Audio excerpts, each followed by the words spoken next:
Hi guys, this is week 40 update. Definitely didn't think I was going to make it this far, but here I am, here we are. I just noticed a piece of cereal on the floor that's covered in ants. Gross. So, nothing really new, except for the fact that I'm waiting, but that's not new either. I have been waiting since week 37. When I reached week 37, I believe I was pretty sure I was gonna, it was gonna be happening soon. But it's now 3 weeks later, and nothing still.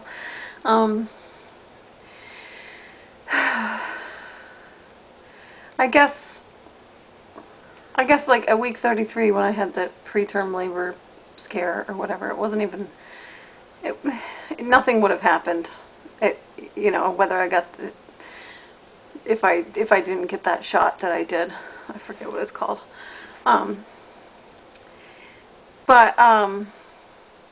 Whatever, better safe than sorry.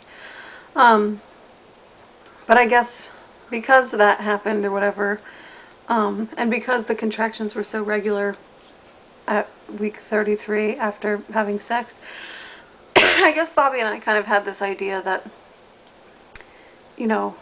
once we became active again in that area, that something would happen. So, whatever. I guess there was a little bit of disappointment when, we did become active again sexually and nothing was happening. All that happens is the same thing that happened at week 33. I have like really regular contractions, and they're at least every 5 minutes apart, and or 3 minutes apart. But they never do anything.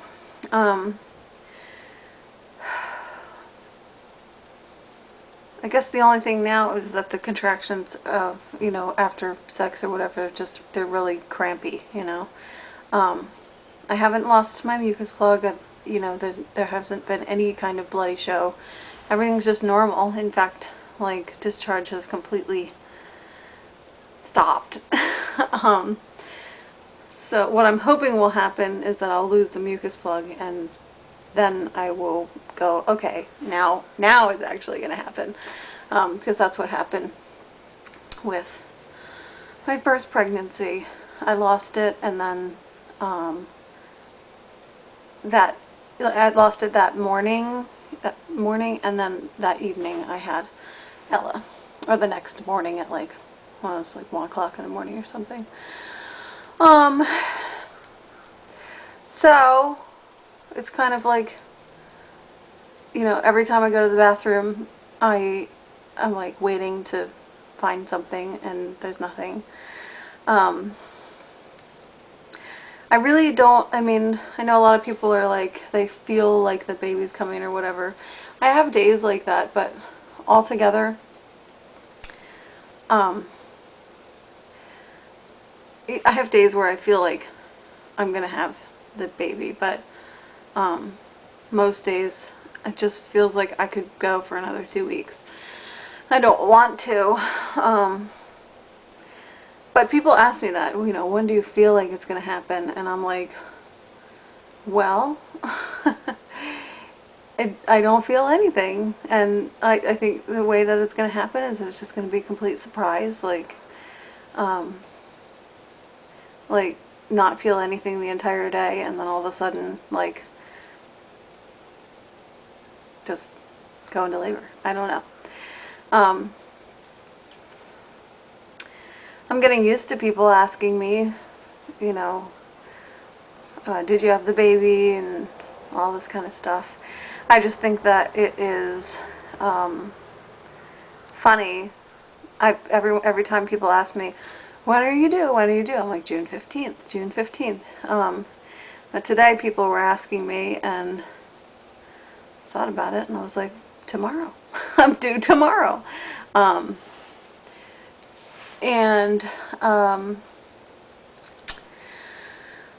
that's kind of exciting because that pretty much means that, I mean, the baby will probably be here in less than a week. You know, like, it would surprise me if the baby was any more than a week, if it waited another week. I have an appointment on Wednesday. I wouldn't be surprised if I made it until then. And then, of course, he said that he's going to start talking about induction, which is something that, I don't know if I explained to you guys, but it's something that I'm not cool with. I don't want to be induced.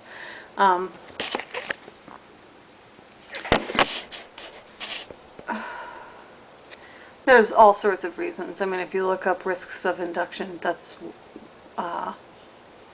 those are all the reasons why I don't want to be. And just to name a few, the contractions are more painful. They don't come on slowly. They're just there. And then you have more of a risk of having to get pain medication because they're not natural contractions, which means they're terribly painful. At least that's what I hear. Not that regular ones aren't.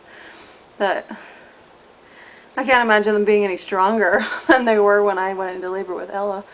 And then, of course, stress on the baby, because the contractions are not supposed to be that strong, so it puts a lot of stress on the baby. And then, you know, like what happened with a couple of friends of mine, they get induced, the contractions are so strong, they get pain medication, and then the contractions are still very strong, and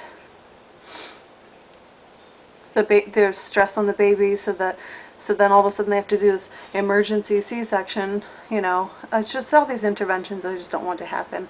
I think that I'll go as long as I possibly can. I mean, I'm not in any hurry to get the baby out. I just want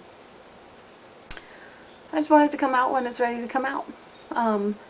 As long as everything's healthy. I mean, I think I forget what he said, when they would check the, amniotic fluid levels and all that kind of stuff. But,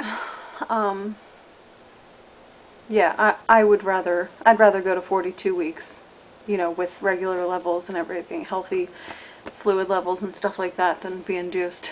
And my doctor said to me, this is his words, not mine. He says, I won't allow you to go past 41 weeks. Or I don't allow my patients to go past 41 weeks. Well, I think that's a bunch of crap. Because, there's not there, I'm sorry, I can't speak.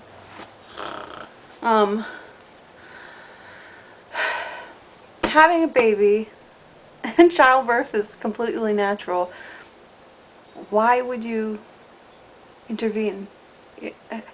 I don't get it. So that's what I don't agree with him on. I agree with it if your fluid levels are really low, and it makes more sense to get the baby out. But altogether, I think my body knows what it's doing, and I don't want to have a doctor tell me that it doesn't know what it's doing. Whatever. I'm going to make another part to this, like show you my belly and not have to rush through this. Okay, see you in part 2.